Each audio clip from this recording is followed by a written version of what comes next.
Welcome to the Resistance broadcast, everybody. Happy Monday. Mandalorian Season 2 is out there. It is canon and in the public sphere, well, at least Chapter 9 anyway. Thanks for joining us. I'm John, James and Lacey with me as always. The Mando fan show also returned Friday night. That's right. I did my It's Back, baby. You all heard it. Loved it. So we want to thank everyone who did join us during our live stream of the show. We hope you had a good time in the comments and having yours read on the show. If you hadn't read on the show, and getting involved and getting your first Mando code number. Hope you gathered that. But if you didn't see it live, obviously you had a chance to get it, or you can get it now on the podcast apps, or it's still there on the YouTube channel as well, just in case you had other things to do, like virtual red carpets and that sort of thing. But anyway, we had a good time doing that. But for just so you guys know, the Mando fan show exists so that we can really dive into those episodes. So for our full takes on Chapter 9, the first episode of Season 2, watch the Mando fan show and you'll get that. We will obviously touch on the Mandalorian here on the Resistance broadcast as we go, because it's a Star Wars podcast. But if you really want the meat and potatoes of our takes on the Mandalorian new episodes, the Mando fan show is where it's at. James, Lacey, how you guys doing? The Mando fan show's back. So now we're back to 3. We're spending a lot more time together. So that's what's going on. Yeah, I mean, good time all around. I'm excited to talk about today's stories just because everything is kind of like a sidestep to the real story. Yeah. Just about every one of these situations, it's like, I don't know, like not the thing right next to the thing. Yeah. Sort of. Yeah. Yeah, I'm excited the Mandalorian's back. I know you're all really worried and concerned if I got my Baby Yoda makeup palette. I did, so you don't have to worry. That was a big priority for a lot of people. It was for me. No, not getting it. Finding out whether you got it. Oh. Yeah. I know. It's okay. It's all right, guys. It's okay. It's basically up there with like Ahsoka showing up as like one of the, It's a big deal. It's a real big deal. I just like that it said cutest thing in the world or something like cutest that. in the galaxy. Yeah. Cutest in the galaxy. So I'll have to rock it sometime, but I don't have it yet. But I thought you should know I have it. So.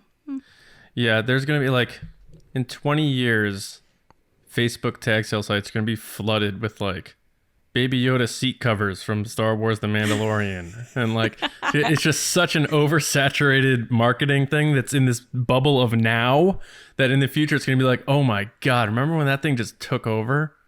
It's going to be like those VH1 I Love the 80s shows. Like, oh, remember that? I loved that show. It was a good show. 80s. It was a great show. Michael and then Ian they started Black getting too killed far. that show. They were like, I love the 70s. I loved the 90s Do you remember one. Pop-up video? Yeah, I remember pop-up that was video. good. Yeah. That'd be cool to watch Star Wars with the pop-ups with the little facts.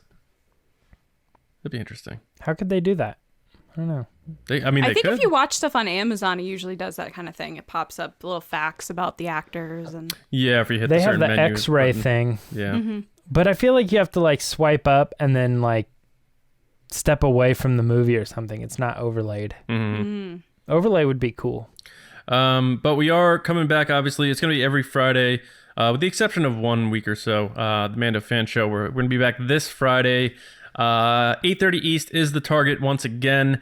And we're going to have our first guest of the season. Alex and Molly Damon from Star Wars Explained are going to join us to talk about Chapter 10 of The Mandalorian, which is already going to take us a quarter way through the season. So we'll see what the story gets into there. So join us Friday night live on youtube.com/Star Wars Newsnet videos. But again, if you can't make the live stream, shame on you, first of all. Just kidding. But it will be on the podcast apps and, of course, on the channel thereafter. So watch it when you can. And we appreciate all the support. It's very cool that everyone's been backing us on the Mando fan show. And thanks to our Patreon supporters. I'll just say it right now, patreon.com/Resistance Broadcast. Without your support, that show just simply would not even exist. So thank you so much because of the time that we have to put into it. Your support makes all that happen. James, the Resistance Report, that is the segment, and you're the guy. What's up? It's the Resistance. All right, guys, as I hinted a little bit before, we have a couple stories where each of them seems to be a little bit off center of the actual thing. So, for instance, The Mandalorian is back, but we're just going to talk about the interviews that some of the stars of the show have been doing, making the rounds. So the first one up here is a special GMA appearance that Giancarlo Esposito and Pedro Pascal both came to the show to talk about the Mandalorian season 2 as a whole, and maybe a little bit about Baby Yoda as well. We're going to kick it off just talking about, well, I don't know if we want to do it in order or not, maybe just talk about both of them. But John, what were your thoughts on these interviews? Well, Giancarlo Esposito is funny because he's just a very enthusiastic guy. And I think what's funny about him, the first thing that made me laugh was he did like a Borat joke out of the gate.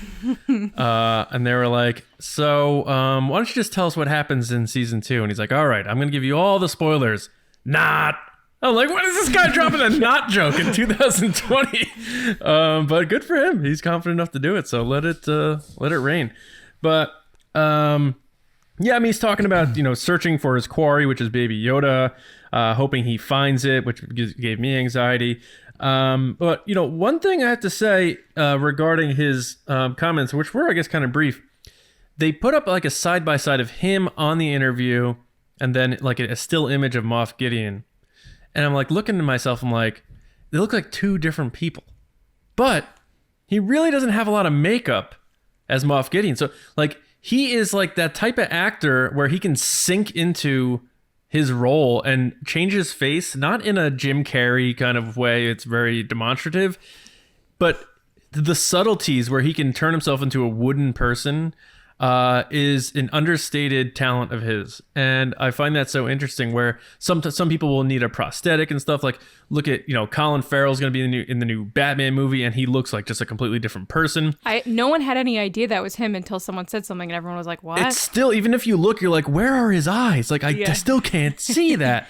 But with Giancarlo Esposito, they're just like, we're just going to slick your hair back a little and give you a cape. And maybe like you work your little evil mustache a little bit. But his face he's just him. But something about how he presents himself is unbelievable. And I think does he generally wear glasses? I don't know. I think he does. I think in every interview he's been wearing glasses. So I feel like that's one thing is you've all known a friend who wore glasses their whole life and they take them off and you're like, you look different. You mean the she's all that? like you're now beautiful without glasses. No, not like that, but just like, I don't know, something about like it's like somebody like taking their nose off or something. Like when they take off that part of their identity, it's like just something strange is like not quite there. Is that a Michael Jackson reference? No. Oh. Right off. No, but I mean, Lois Lane, greatest journalist of all time, couldn't tell that Superman was Clark Kent.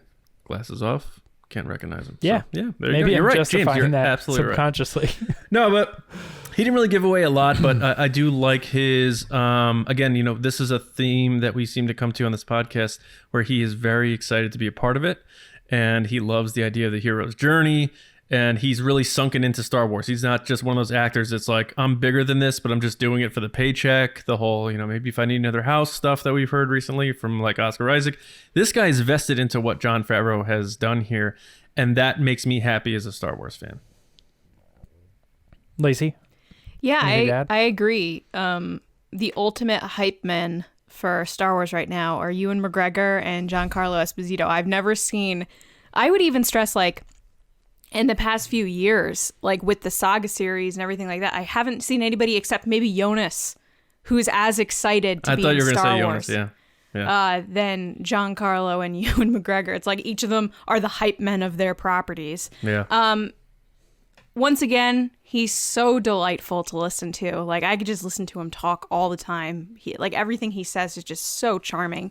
I really liked when he talked about how he enjoyed that this story was about the hero. And even though he plays a bad guy, right now we really need this heroic story in these times that we're living in, and that he hopes that it kind of transcends into all the audiences that are watching it, the importance of having a hero to look up to. So I really liked that, and that's what stuck out to me. Yeah. It's interesting. I like hearing him say that too, because that really makes me feel like there's two possibilities. That he understands that in order for the hero to shine, you have to have something contrast the hero very greatly, which means he's going to be a great villain. Or the opposite of that, where even if, like, say for whatever reason the season is kind of phasing out, or he dies or he goes away because they want to elevate the hero of the show, he still gets it. He still is a powerful, like I love this show. I love what they're doing for it, and he's like totally for it. So either way, it's like a good like we were saying, hype person. Yeah, he's always crazy. There's not a whole much more that I could personally add to. He's that over there with his cell situation. phone, like wah, wah, wah, Yeah. wah. I will say that, you know, I think he's gotten kind of used to these types of interviews because he's been doing a ton of them, whereas Pedro's was kind of weird. And I felt like he was not giving us anything, not really going into the character. The biggest point of his thing was that he says he can't say anything. And I was like, okay. Yeah. So that's that. That's the funniest thing about these notice, interviews is they always are like, I can't say anything. And you're like, okay, then why are you here? Yeah, both of them, honestly, while Giancarlo Esposito did a better job, I think, at kind of like pulling me in and whatever, I felt like both of them were there just to be like a reminder to people who watch GMA who might not know, hey, the show's coming back, and that's really it. I think Pedro Pascal is a nicer guy than he is a charismatic guy. I think there's a little bit of a shyness there to him. And he is very personable, and he'd be like, wow, I like this guy. And I guess that is charisma in a sense, but I get not a shyness to him or an awkwardness, but maybe a blend of things. But I think he's such a nice person that even when he's joking around, he doesn't want people to dislike him. And I think he really wants to let people know that he cares and he respects that stuff. And that's how he came across in that interview to me. But it's a weird show, though. I mean, to be honest, GMA? like he is the lead character. He's the title character of like one of the biggest television shows right now, and he's barely in it. Like, it's just kind of one of those things. Like, there was another interview he did. We talked about it, I think, where it's like, you're the guy, and he's like, I'm kind of the guy. I'm sort of the guy, a little bit. I'm 10% the guy, you know? Yeah. So I don't know, his kind of thing. I did notice, though, he follows the rules. I felt like his whole interview, he was like, the child. And then, like, Giancarlo's like, Baby Yoda, Baby Yoda, Baby Yoda. We call him the child, but Baby Yoda, Baby Yoda. He just, like, did not care. He's like, I totally went off on that branding. I will call it what everybody calls it and not what they're telling me to call it, basically. Well, he did say, he's like, oh, I can get in trouble if I reveal that I get toys early. I'm like, come on. Get out of here. Yeah, but everybody knows. The one thing he did say that I'll and it's really the only thing I could take away from it, because like I said, it is brief, is him talking about the improv he did with the child and how ILM really has brought it to a new level at this point, where they can react so quickly to an improvisation. Where he's saying, don't stand, get away from that fire, like that dad mode. You know, when your kid's reaching up to the stove, you're like, don't touch that, like back away from it. And he said the child, a full body, just reacts to it. And, you know, you compare that to the interviews of Mark Hamill talking about how brutal it was working with the rubber puppet Yoda in Empire Strikes Back, and how he had the earpiece and it was getting interference and he's hearing classic rock in his ear, and Frank Oz is under the stage, he can't really hear him, and it was just this real hodgepodge. Are we going to pull this off? We're going to find out in the edit whether we're going to pull this off. And now you have an actor who really gets to act right alongside a puppet, to the point where you had like a Werner Herzog, like, I forgot it was not real, you know? It has made Star Wars so much more real for the audience, because we're getting genuine reactions, and it's not, edit and cut shots, act like you're surprised here, we'll edit that in. Now it's actually like he's probably like, oh my God, that thing just moved.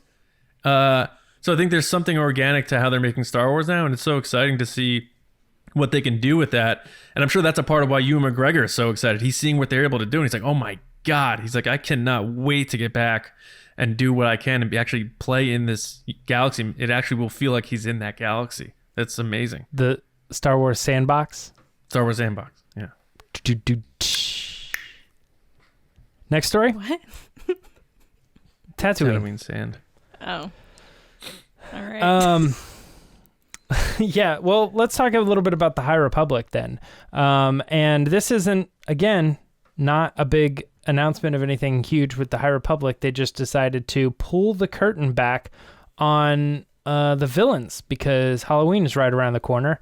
And they wanted to talk about the most evil thing in their upcoming property. So we got a little bit of a glimpse into some of these characters, some of which we've seen before and some are new. But Lacey, I want to start with you on this one. Anything cool or surprise you? Are you interested? So my initial response was, oh, look, it's a bad guy in a mask with some type of breathing device that looks just like Vader's breathing device. That was my initial response, which is like, oh, is this like Star Wars bad guys now? Like they all have to have some breathing assistance. But other than that, I mean, they look like bad guys. It's hard for me to be invested in this, guys. I've been through this. It's like, I don't really know the story yet. And I think they're throwing these kind of concept arts out, which is great. But I, as someone that like does read books every once in a while, sometimes you like to picture these things on your own. And I feel like by throwing these out there, they're kind of putting in your head what it should look like instead of giving you the chance to actually read the book and picture it yourself. Which is kind of disappointing. But other than that, it's like, okay, these are bad guys. It's hard to have a connection to these right now because I feel like this has been dragged out for so long that like my interest is just fully in Mandalorian right now for me to be like, ah, yes, what is this compost pile with a mouth? Mm-hmm. Yeah. Yeah. With tentacles. Yeah, I have a feeling John's probably going to say something similar, but I also kind of echo that sentiment. And it's weird because we're three of the people that should absolutely be like the target market on this, and yet we're starting to get to a point where I'm like, just release it. I just stop showing us stuff. And in a way, it's getting to a point where they've probably shown us and hyped up the High Republic. I mean, not like on a big scale, but like on the small scale, like hyped it up more than like a movie or something. Like we clearly have seen more High Republic content than we have for Mandalorian. Yeah. I would say more like Solo too. Yeah. I mean, it's like there's something definitely about like they're not showing us like, oh, here's, the villain, or here's this new creature, here's this other thing, all this other stuff. And I feel like it's really weird too. Like people are already starting to get some of the books and, and like they don't come out for like a long time still. I don't know. It's kind of all a mess. I mean, the villains are cool, but I don't know. I feel like right now they should have dropped something on Moff Gideon or something. I mean, maybe that's a good thing or a bad thing, but they delayed the Mandalorian releasing book, this right? just feels like it just gets lost like immediately. Right. They delayed the Mandalorian book, right? Didn't they delay that? Yeah, it was supposed to be this December and it's coming out next fall. It's just a little confusing to me that they're, I totally understand that they're sending out samples and stuff to the authors, of course. But again, it doesn't come out till January. So if you're trying to build that hype and excitement, why would you do it in October when your stuff isn't coming out until January? It's going to get forgotten between now and we've already holidays. seen these villains before. Sure. Like they showed us these when they did the big announcement thing. They were like, oh, here they are. This is what they are. This is what they're like, where they come from, and all this. And like we talked this with didn't Amy, really reveal anything more except for there's a new creature. I forget what their names are or the species or whatever. But John, what do you think of this? Yeah, it's more of the same, and I don't want to beat the negativity dead horse here, but yeah, like Lacey said, the quote from Daniel Jose Older is, if I could find it here, the Nihil are truly unlike any villain we've seen in Star Wars before, and then it's like, here's their leader, and it's a guy with a helmet and a mask and a mechanical breathing device. I mean, right. And what I was saying is when we had Amy on, what we were all saying collectively is like we all want people to be excited about these. We want excitement. Listen, ourselves want to be absolutely. excited. Look, and you see these other marauders, as they're calling them too. One is clearly a Twi'lek. One looks like a Zabrak. So it's like they're checking off the species that we know for that familiarity, because they're probably like, look, we need to make this new, but we also need things that people will be like, oh yeah, that reminds me of this, and that reminds me of this, and I understand that, but you see these images, and I keep forgetting that this is the extent of where we're seeing them outside of the comics that they're going to be in for this. We're not going to see them in an animated series. We're not going to see them in video games. We're not going to see them in movies. We're not going to see them in live action, at least now. I was going to say, we might. I would imagine this. But based on what they said, and especially, Cavan Scott smacking my theory down, that this era is set for these authors to have 200 years of free range to work in, which to me then would hinder and handcuff your bigger products if you were to expand this to live action, animated, and stuff like that, which are bigger money returns. Who wants to create in a space that is limited based on what's in these books? Like, you're not going to get a J.J. Abrams come in and be like, all right, we want you to come in. It's going to be this era, and this is what's going on with the Jedi, and here's these pirates are the bad guys, and then him start writing this story. You bring in an old guy like Lawrence Kasdan, who knows how to write Star Wars stories or something, and they're like, nope, those 3 pages, gone. You can't do that, because in this book on page 45, these characters did this. Like, they're going to be like, I'm not doing this. So I think this era now is locked in for these writers, and it's a weird trap that they put themselves in, where you're starting with your lowest revenue product, which are books for Star Wars, and using that as your expanse. So I don't know how much they're going to expand on the High Republic, especially if they don't sell well. If they sell well, they'll probably try to do a growth on it, and maybe they'll start with animated or something like that. But I'm not really sure. So when I see stuff like this, I think it's cool. I'm like, man, those characters do look kind of cool. I would love to see them fight. What kind of weapon is that? What is he going to do with that? What is she doing with that staff? Why is that connected to that thing? That swamp creature. I like when Star Wars gets weird, and that's really weird. A little shop of horrors type of deal. But again, then that's the extent of me seeing them outside of the comics.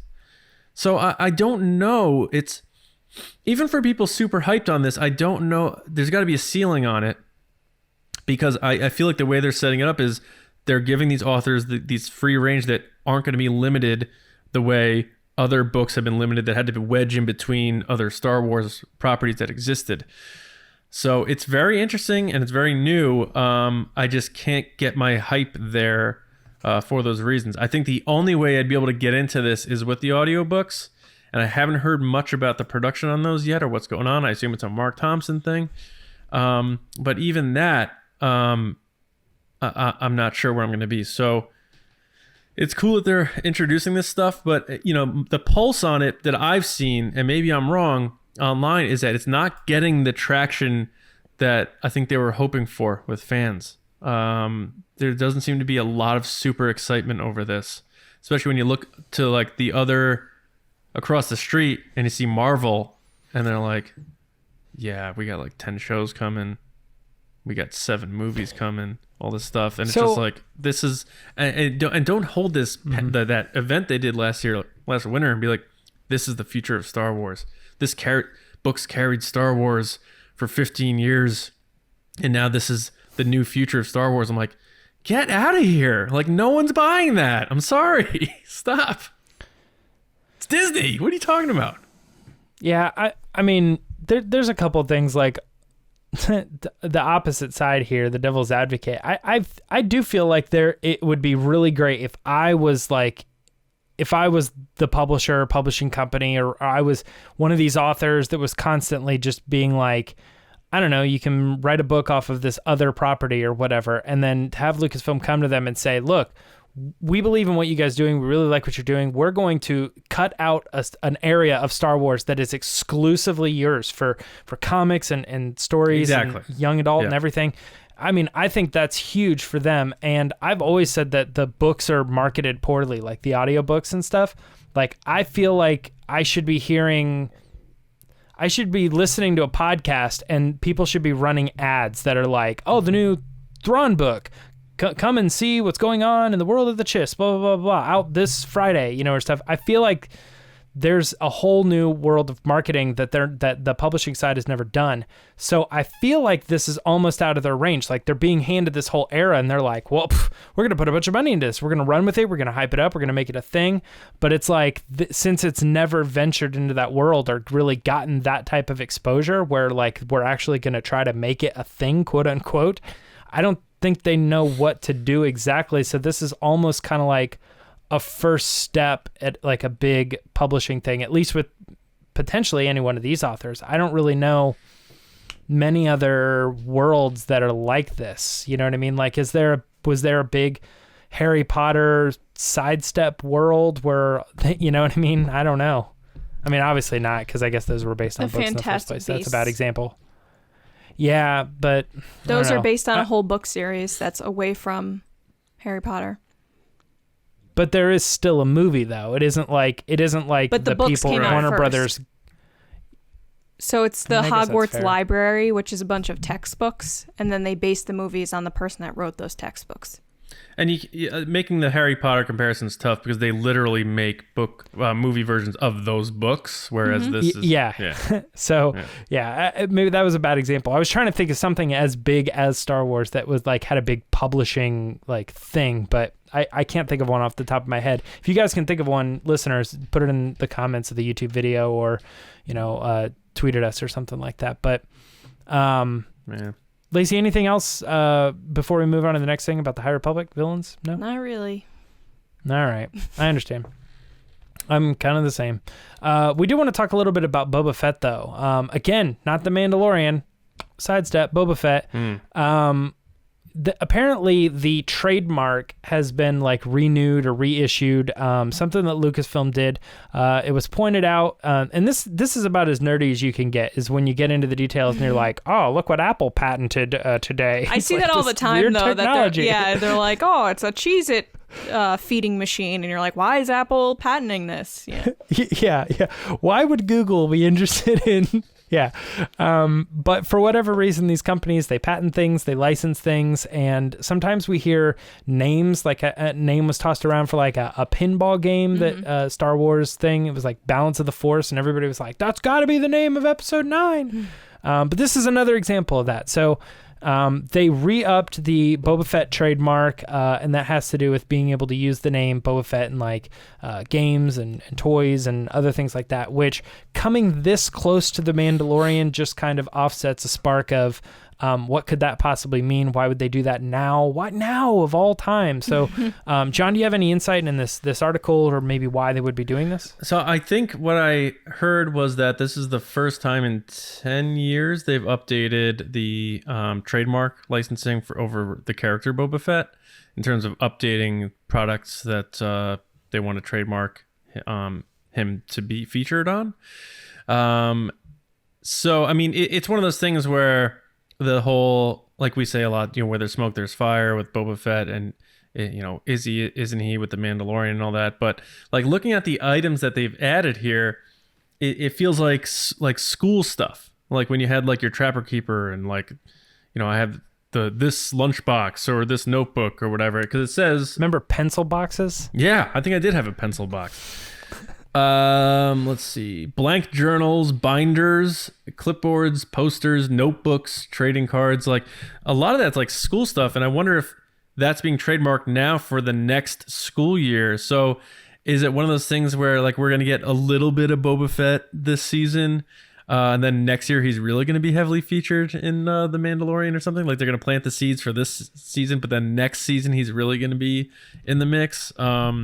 Because I mean, a lot of that seems like you're going back to school. Here's all that stuff now. Boba Fett's going to be on it, and you're actually going to be going to school this year, hopefully. But yeah, I don't know. Boba Fett is one of those characters where people get so excited about the thought of him. He's just like out there. He's just out there in the stratosphere, and people are just dying for him to be center stage, like right there in our faces. So maybe this is another one of those hopeful signs that don't really lead anywhere. But I don't know. I think Boba Fett's coming back, and I think it could be in a bigger way than we've ever seen him before. Because really, when you think about it, we haven't really gotten a lot of Boba Fett. He's one of those characters that's so beloved for having such little screen time and dialogue and impact. But it's interesting. Lacey, I tend to think that you might be a little bit more knowledgeable about this stuff than John and I. So do you spot anything of why they might have this trademark out here right now, or why they're like renewing it, re-upping it? So actually my initial question was, are they re-upping it or just expanding the products? Because I thought they were just expanding the products of what they were offering. Yeah, it's like a new filing for other products to be trademarked.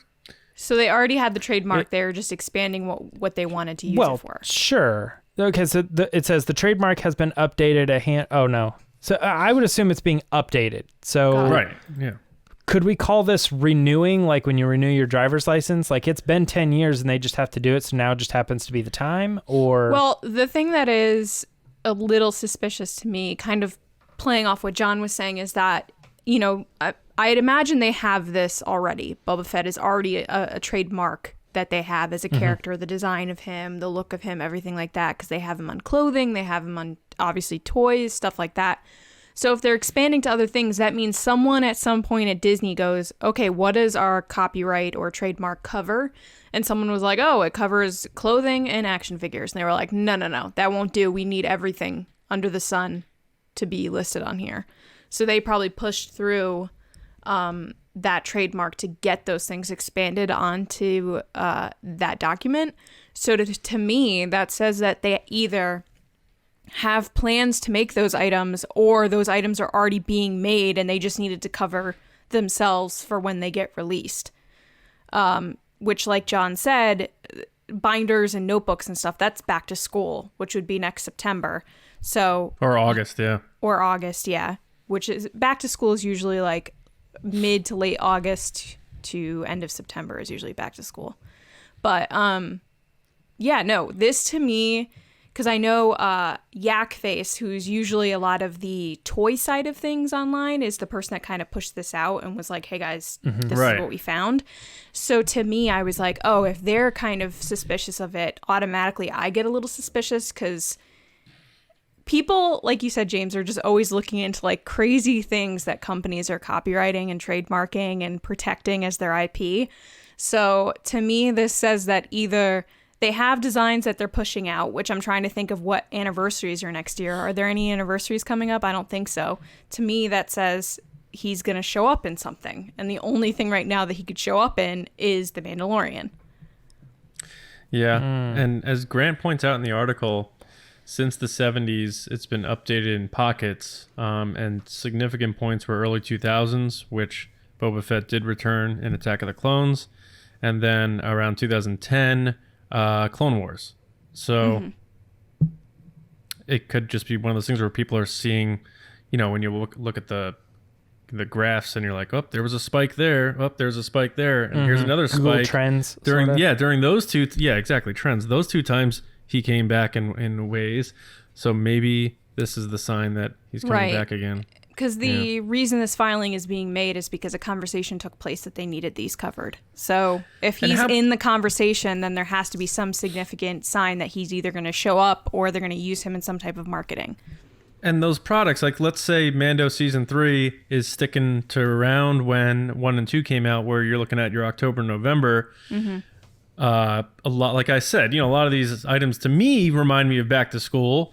You sell these in August, and that does your hype train for Mando Season 3. Like Boba Fett now got his armor back at the end of the season, and he's going after somebody. Like a lot of that makes, and this is like crazy speculation, I guess. Well, maybe not crazy, but just trying to connect some dots. And they know those fans that are tuning in. It also says fiction books in the field of science fiction and fantasy as well. Series of fiction books. So it could just be something as simple as stories, books or whatever. Yep. Okay. Lacey, you were going to say something. Oh, I didn't know you were done. Yeah, I was just going to say that, they have kind of everyone else with the Baby Yoda merchandise, so they kind of need to get those old school fans / Boba Fett fans in. And that's how they're going to do it, is by making this stuff. Getting their kids in. They're old enough to have kids now, so. This is weird. I mean, I don't know. I hear what you guys are saying, but it still just doesn't, it seems odd to me. Like, I don't know how this stuff works. Like, they re-up a licensing, it feels to me like they get it, they have it, but how long do they have it? Does it run out? And so then they just go, well, we're not doing anything with Boba Fett, so we're just going to let it run out, and then we'll just renew it when it comes up.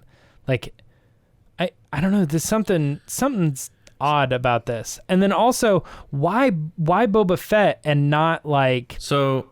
We didn't see this for the word Mandalorian, or we didn't see it for, I mean, I get the child, or something. I mean, are there certain things you can't copyright? Like, you couldn't copyright the name the child? Yeah, not that this is even copyright. I don't even entirely know what this is. So I think how it goes is these are updates so that if companies want to create things with Boba Fett on them, Disney has the trademark. So things like a blank notebook that if Boba Fett isn't going to be around in current media, isn't going to be a lucrative item for Mead to create with Boba Fett on it. So by Disney updating the trademark, they can allow a company like Mead or somebody to make a blank notebook with Boba Fett on it right now. And they own the trademark to that. So like a company, so in other words, like they could be like, we're bringing Boba Fett back. And they reach out to all these companies that make all this types of merch and stuff. They're like, listen, would you be interested in this? And they're like, yes, we want to make a product with that character on it. They're like, all right, then we'll update our trademarks or create the trademark for that product. Hey, we have this product. We want to put that character on. Okay, then we'll make the trademark so that... I guess that makes sense. So like they probably already have a Boba Fett trademark or whatever we're calling it on, say, like toys. Yeah.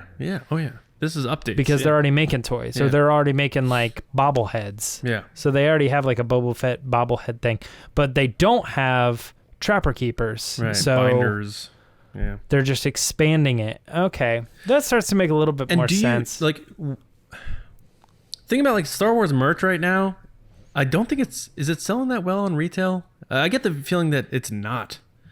Maybe I'm wrong, but like a blank notebook or a binder with Boba Fett on it, you don't make that 20 years after his last, live action appearance unless he's coming back. So I think that's why Yak Face is like, this is interesting. Why would Disney put Boba Fett on a product if he's not returning? Especially in a way where kids would want to be, yeah. Because most people that aren't Star Wars fans know who Darth Vader is. I don't think most people know who Boba Fett is. Especially kids. Kids are probably like, what? Yeah. But they know who Darth Vader is. They know who Yoda is. Yeah. Like, that's funny. Like, a 7-year-old now will see the Boba Fett and be like, that's the Mandalorian. And he's like, come on. It's very true. That's pretty funny. Just green. He's green. It's like, what age are you? What hand motion do you make when you have to use the phone? And if you do this, it's Boba Fett. But if you do this, it's the Mandalorian. Oh, I didn't even think of that. I still do this. So do I. We're old. Oh. I don't know which one I do, but when you said it, I was like, well, he's obviously talking about this hand gesture. But then what would be the other one for a phone? Like this. No, this. You hold it. Yeah, but you're right. I guess that's true. I don't know. I think I do this one. Go for James. Yeah. What are you guys talking about? I don't lift anything. I just say, hey, Siri, answer the phone or whatever, Pick up the phone. All right, guys. Let's talk Galaxy of Adventures. So we got a kind of a specific one, which was Obi-Wan Kenobi. I think maybe, I don't know exactly why this maybe came up, but maybe it's kind of potentially what we were just talking about. Like maybe they're doing Kenobi stuff because Kenobi's going to be cool again or whatever real soon. He was always cool, James. Make some announcements. Say, they're gonna try to make him, an interesting character or something. But anyway, Lacey, let's talk about this Galaxy of Adventures short. What did you think? First of all, once again, these shorts are so beautiful, and I really want some type of series with this animation. And I'm assuming it just takes forever, and that's why they're like, "Look, we're giving you 2 minutes because it takes forever." But they're just so aesthetically pleasing, and they're beautiful, and just I think my favorite part of these are the transitions from moment to moment, and the way that they do it is just so perfect. This one was wonderful, per usual. I got a little emotional watching it because you go through his whole journey of being Kenobi, and then with Anakin, and then being back on Tatooine, and he has that kind of moment where he lights his lightsaber, and you're like, he doesn't do that. But no, it's just really, really fun, and I'm excited to get more Kenobi content as we get towards, the series starting. But yeah, I'll say it again. These little shorts made me actually like Boba Fett. It made Boba Fett cool for me. Yeah, I forgot about that. Yeah. Whoever is responsible for putting these together, I guess it's more of a compilation and editing, and then they're animated thereafter. Like, these are the clips we want to use for the history of Obi-Wan, because it has the original audio.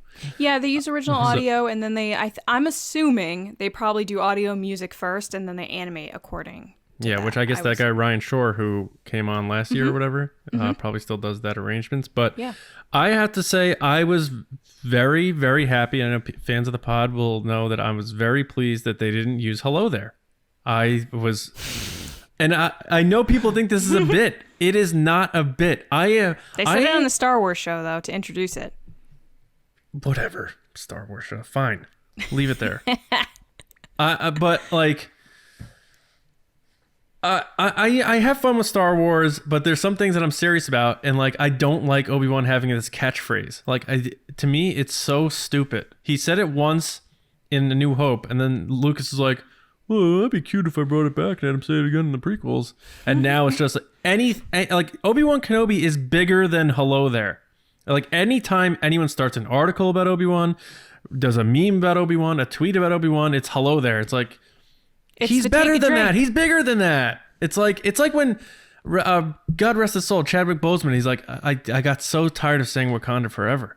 Oh, it's remember him and Michael B. Jordan were like, stop telling us to do that. Yeah. And it's like probably like, any actor who's like known for like, I'm sure like Michael Richards, like, don't go up to me and say giddy up. Or like, I'm sure people just like, and maybe Ewan McGregor's fine with it because, whatever. But the character, it will just take me out of any scene if we're in that series, that 6-episode series, and he's just like, "Hello there." I'm like, "God, come on." So you're going to hate it once it's called Hello There, a Star Wars story.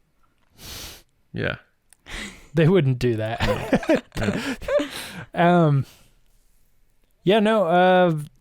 But I loved it. I loved the clip. The GOAT. We even kind of fell into that. We did the Kenobi shirt, and we were like, do we do high ground? Do we do "Hello There"? I was completely against "Hello There." Yeah. No, it just says Kenobi because we just gave up. There's no catchphrase. There's no need to associate him with anything. I saw this again, and Lacey, exactly what you said earlier. I think it's kind of the ongoing thing with these things. And I knew it. I was like, man, this is really cool. This would be great. I scrolled up and I checked that very first top comment, and it's always like, I would pay so much money to just have this be a show. Like, I want this content the way it's done. Yeah. The lightsaber fights, they don't replicate the movies. They anime them up. Yeah, they're very anime. Make them crazier. Mm-hmm. So like, there's some liberties taken with a lot of like the looks and the movements and the lightsabers create wind for some reason. Their powers, yeah, exactly. Like, even when they're just like, they like knock somebody down, like the room explodes or whatever. Yeah. But it's so cool. It brings out this like childish wonder of like that's like, somebody does get pushed and knocked over or whatever, but like the way a kid would see it is be like, how did he do that? He used like a special force to push him back, and it's like, it was a power, you know, I don't know, just everything they do with this. And I feel like they have to know that like people want like an anime like this. Like they do the like manga stories and stuff. Like, so they are translating Star Wars into this type of thing, but I just don't know why they haven't like fully fleshed it out. Like instead of adapting an already told story to a manga, just make a new story in manga. Or like instead of like adapting these clips from the movies and stuff, just make a television show with all new characters done this way. Yeah, you know? It would be super cool. It would be awesome. And I don't know why they're not. Yeah. It's almost like they're missing out on this demographic that's really into that type of stuff. And they could win those people over even more by just being like, hey, we're doing like a Star Wars anime. Even if it was a retelling, but of course, you guys know me. I want I want them to find like a neat story and be like, this is the Star Wars anime show, basically. Could be the international audience draw that they need. Absolutely. Okay. Star Wars Squadron is getting Mandalorian themed goodies. Nothing too crazy here, but I think everybody wants that Baby Yoda, right? What do you guys think? Yeah, probably. Yeah, I like the they're saying like it's the lived-in sort of look, so it feels like it's there in the galaxy or whatever. I still have to hook up I still have to start playing. I finally got it. So I do like you can personalize the dashboard. That's fun to me. Oh, you can get little your little knickknacks and stuff. Yeah, that's the kind of stuff I like in games. Be like, this is my X-wing. Yeah. See, actually, that's the thing that I kind of don't like. Really? Well, I feel like it's weird. Like I feel like it takes it out of the universe. Like who's gonna have what rebel pilot is gonna have a child Baby Yoda bobblehead thing? You know what I mean? Or have a Porg sitting there? And James, I get it. I'm taking it too far. Do you know why this is important though?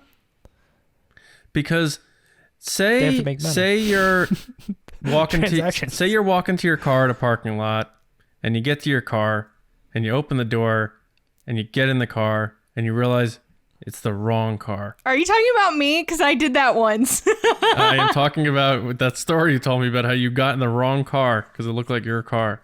So it's important to have your little knickknacks in your car so you don't get into someone else's car.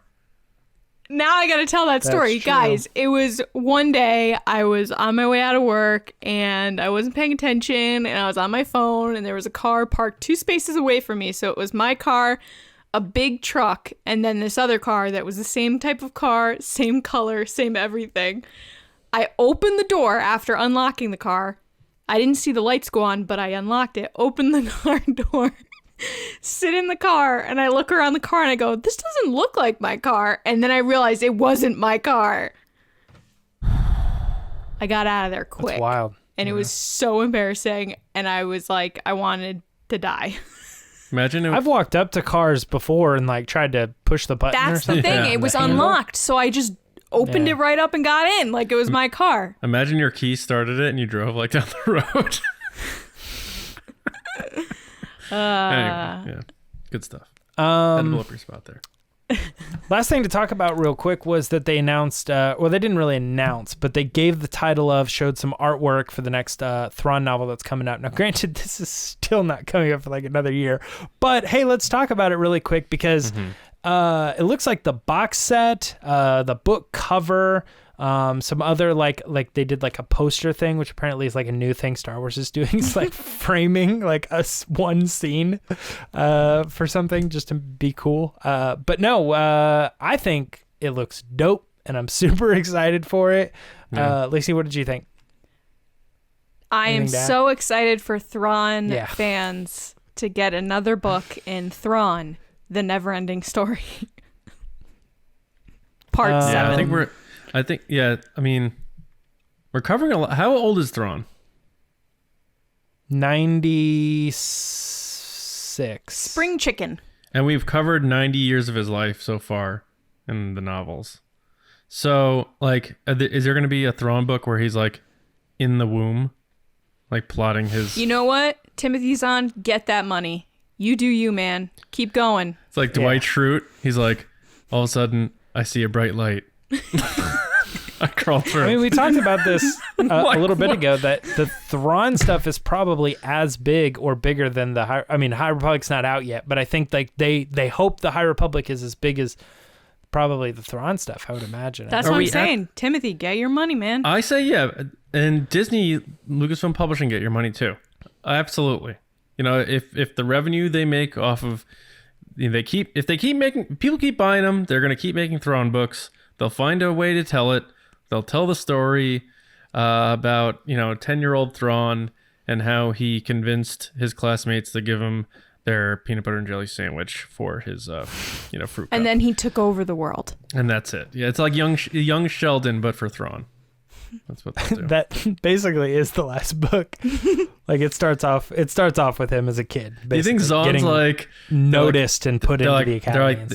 They call him up. They're like, Timothy, here's the deal. Need another trilogy out of you. He's like, all right, I'll get back to you. It's like Thrawn's like 140. Just like, doesn't remember that he was Thrawn. It doesn't start great where they were like, you've seen Big Bang Theory, right? You know that show Young Sheldon? Like that's the start of the meeting. Timothy's on it. Like secretly he's a big fan. If you go to his DVR in his home, it's all episodes of Young Sheldon. Yeah. Yeah. Is that show still on TV? No, Young Sheldon? Yeah, I think so. Jesus. But Big Bang, I think, is done. Good grief. No, I'm obviously like super pumped on this, and May the 4th, the right? Second, is when it comes out? The second one, what? May the 4th, it's coming out. Yeah, 2021. Long ways away. But I'm very excited for it. You guys know me. No, Chiss is the way. Yeah, that's my new thing. For sure. And that's it. It's my new thing. So that's it for the news. It's my new thing. What? It's my new thing. It's my new thing. Well, I looked it up to see if anybody had ever used it, and it doesn't look like anybody had. So. Hashtag it Coined. now. Do it up. Yeah. All right. That's it for the news. Lacey, what's next on today's episode? All right, guys. It's time for a Patreon pod race.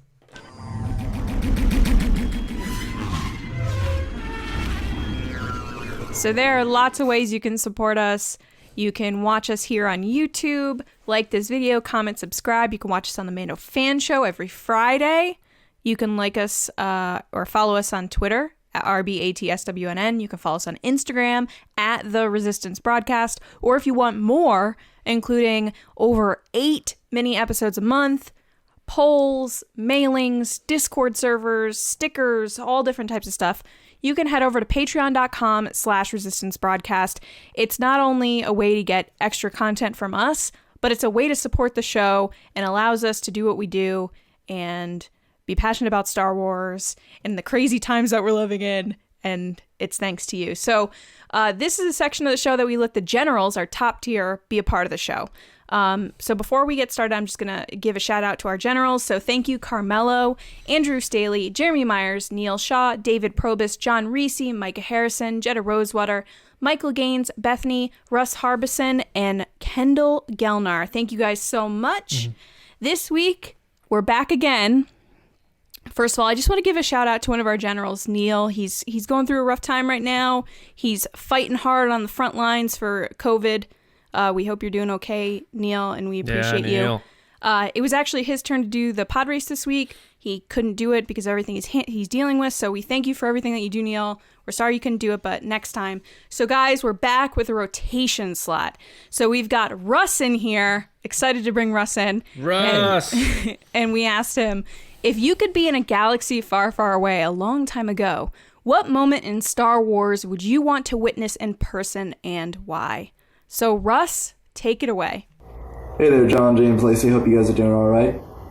So, if I could witness one moment in Star Wars history, I think I would go with the destruction of the second Death Star.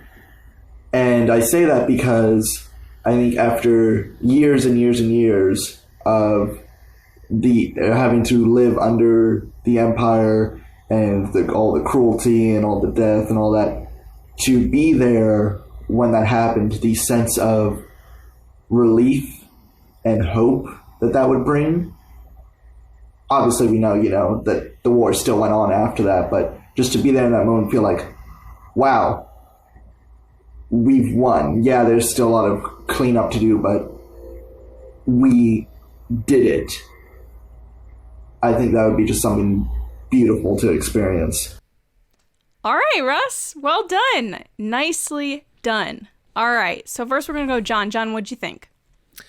Good answer. The Death Star 2 explosion. I think when you bring up that the level of hope it would give is something that definitely resonates with a lot of people. And you do bring up, of course, that that's not the end of things. There was still more to do after the Death Star blew up. That was just the big moment. I mean, that is something that would be interesting to see, especially when you see the end of the special editions, especially when they pan to each planet and you see all the celebrations and everyone just kind of coming together, and that type of communal unity is, I think, something we all kind of yearn for, especially in divisive times and that sort of thing. So it's a big thing that we can relate to our real lives, especially in such a chaotic year of 2020. So I think especially, it's a great answer, but especially more than ever right now, just seeing hope and that sort of thing is always a good thing in Star Wars. So I think that's a great answer, Russ. Appreciate you stepping up and doing it. And I see that box set, the Skywalker box set behind you there. Have you opened it yet, though? That's the question. Have you watched that moment out of the disc in your box set? That's what I want to know, Russ. Thanks, bud. Ross, you did a great job. I agree with you. I think that's a great time to be in Star Wars. I personally would love it because of all the parties, depending on where you are. Like, they're all celebrating, but, like, I really want to be at that Ewok party. I feel like it's another level there. Like, it's just different. And it would be super fun. Passing around the pipe. I just thought it would be really fun to just dance around in the woods with little bears, but, I mean, sure. Would you play drums on the heads of stormtroopers? Yeah, why not? Why not? I've already answered before that if I was emperor for a day, I'd kill people, so why not? James, what'd you think? No, I agree that this is a crazy moment to witness. Because when you said it, Russ, the first thing that I thought of was popping in Battlefront 2, and the game kind of starts there, and they showcase these scenes, like they kind of redid certain scenes. So even though you'd seen them like 100 times, you're getting like a different angle on it. And I was just like, this is incredible. Like, it's just so crazy to see. Like, I've seen that ship go down like so many times, but to see like other people's point of view on it, and they're like, oh my God, that guy's an idiot. Like, he he messed this up, and that's why that ship is crashed. You know, it's like, I don't know. It's so crazy. So I think being a fly on the wall in this particular situation would be absolutely huge. And not to mention too, them on the ground, like in Inferno Squad, like looking up and being like, there it is. There's our pride and joy, and like seeing it explode and not having any understanding of why that just happened. You know, it's so crazy. Good pick. Thanks for doing the pod race. And yeah, see you next time, I guess. Thanks. All right, Russ, thank you so much. Again, if you guys at home want to support the Resistance, you can head over to patreon.com/Resistance Broadcast. Now we're going to go to John to hear for some other Resistance members and people in the community. John? Yes, time for Ask the Resistance. I've been wondering, what are midichlorians? All right, so yeah, we usually put a call out for questions middle of the week, Tuesday, Wednesday or so, and we farm through the replies. But also, anytime you want to send a question that you think would be cool for us to discuss on the show, or you just want to get that cheap shout out, yeah, you want that cheap shout out sometimes. Look at you wanting that cheap shout out. Just use hashtag Ask the Resistance, and we'll find it, and we'll get you on the show, like these folks did. So Brian Ward at Brian E. Ward, great artist. Brian's a good guy. What's going on, man? Hope you're doing well.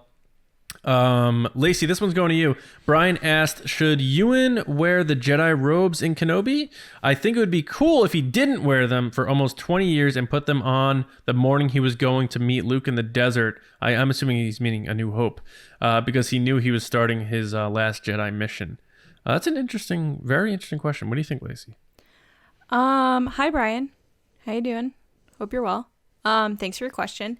I don't think Kenobi's going to wear the Jedi robes during the time that he's on Tatooine. I think it's going to be a similar kind of parallel to Luke Skywalker in The Last Jedi, where he kind of put them away in a chest and maybe brought them out once in a while. But I can't see him rocking them all the time for the whole time that he's there. Plus, it would be really cool to see a different costume on Ewan for the show. So I'm going to go with no, he won't wear them the whole time, but yes, he will wear them sometimes. All right. Do you think he'll still wear Jedi-looking tunic, or do you think he'll be a completely different? Yeah, like the crisscross top. With Yeah, because some people are like... I actually heard they're gonna get him in the same outfit Scarlett Johansson wears in Black Widow. I'd be okay with it. Ewan could pull it off, I think. I'd be totally okay with a full leather suit. Sure. Yeah. It's like this with the full zipper. leather like stealth suit thing. They're like, we need ratings. Everybody's like, what is happening? Get Ewan in leather. Pleather. All right. James, Lauren Romo at Loro knows. What's going on, Lauren? James, would you like to see more Mortis-esque type stories told in Star Wars? Lauren, you know I do. Absolutely. So here's the thing is that with Mortis, I have often questioned, and I've thought about doing some sort of like bigger poll thing about like what's your big takeaway? Like what is the best arc in the Clone Wars? And I have a feeling that if actually polled, I think Mortis might be the most common favorite story out of it. And I think that when you expand those kinds of ideas of what is possible with the Force, whether it's like a location specific type of a thing, Rebels broke into that too, and they created their own sort of like Mortis-esque type story with the World Between Worlds, and it too has brought on that sense of wonderment and excitement that you get when you're like, what could this mean? What implications does this have for all the other stories? Like when we learn about those types of things within the Force, they really make us reevaluate the whole galaxy and every story that we've ever done. Like, oh, there are new possibilities now.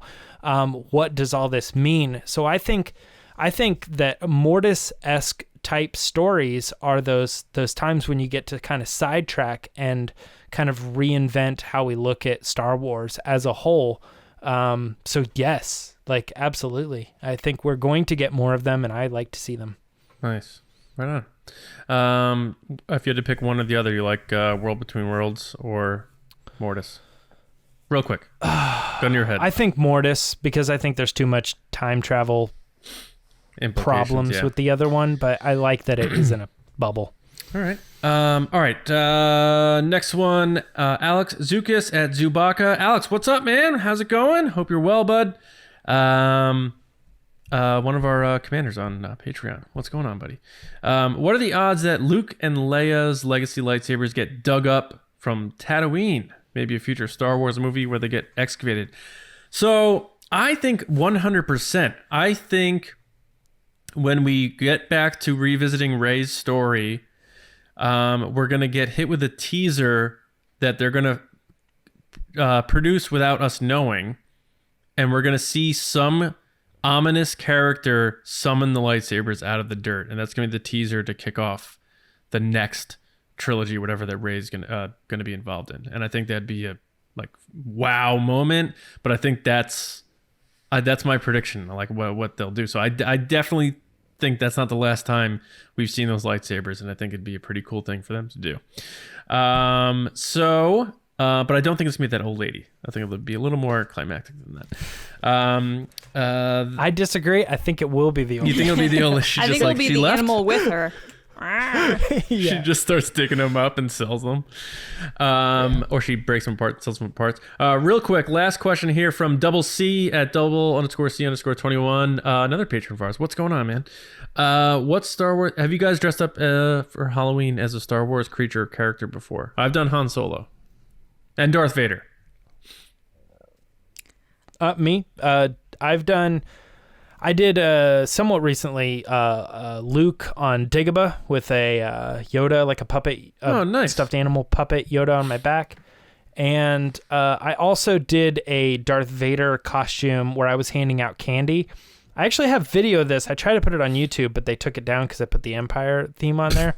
But I used fishing line to connect to the lightsaber, and I set it down on the ground. And then like kids would come up and I pointed to it and they'd look at it and reach down to pick it up. And then I would yank it back and grab it. And then like, like stick it out so it came out and stuff. Most impressive? Most impressive, There you yeah. go. But most kids did not care. They're like, this guy's a loser. I had like one kid that was like, wow, that's crazy. That was so cool. But like every other kid was like, one kid was like seriously? What the heck? What was the point of that? Like, why did you just do that? I got a toothbrush from that guy with the fishing line. Oh yeah, that guy sucked. Yeah, exactly. Yeah. Lacey, Lacey, what about you? So it's kind of funny that you've done Han, you've done Luke, and I've done Leia before. But I've also done Rey. Did you do Darth Vader? Oh, you did No, Rey. I did Rey last year. Right. Okay. All right, that is it for the show. Can I say something today. really quick? Is that a yes? Nope, you that's it for the show. You pausing, is that a yes? Just really quick for Alex. Alex, random shout out. You're the best. I'm so sorry. I have no more jacked fish stickers. So I wasn't able to send you one. But people listening, if you want cool stickers like jacked fish, patreon.com/resistance broadcast. And maybe we'll have to bring it back for a future month. Jackfish rules. That was an early sticker. Sorry, Alex. I'm sorry. So we want to thank everyone for listening and watching and being a part of TRB. Make sure you do subscribe to the show, YouTube, Spotify. A lot of people have been joining us on Spotify. So awesome. So easy to get an episode up on Spotify, SoundCloud, Apple Podcasts, wherever you get your podcasts. StarWarsNewsNet.com for all of your Star Wars news, reviews, editorials, information, and more. In addition to the Mando fan show, the staff, including myself, are doing written reviews of the Mandalorian episodes over there, among all the other stuff we do every day at Star Wars Newsnet. So go check us out there. Mando Fan Show will be back on Friday with Star Wars Explained. Both Alex and Molly joining us to talk about Chapter 10. JewelryBrands.shop. We have to thank them. We had our giveaways that we announced this past Friday on the Mando Fan Show. They have so many great products. So head to that store, and when you go to check out, use TRB as your promo code and get 10% off. They have such amazing stuff, including like Marvel, stuff even beyond Star Wars. And the new Mandalorian stuff they have is so cool. And of course, Baby Yoda's involved in all their products as well. And then if you want to get our stuff at Teespring, teespring.com/stores/resistance broadcast. Did we put out the new thing by now? I don't know. You must be talking about the Mando Fan Show Season 2 logo shirt, which is available now. That is available now, and then you won't know what I'm talking about, I guess, until later. But anyway, Secrets. We will be back on Thursday, where we're gonna do a Kessel run of the 12 worst character names in Star Wars. So start thinking about that. Bring your list with us, and we'll see you Thursday morning right here on the Resistance broadcast. We'll see you around, kids.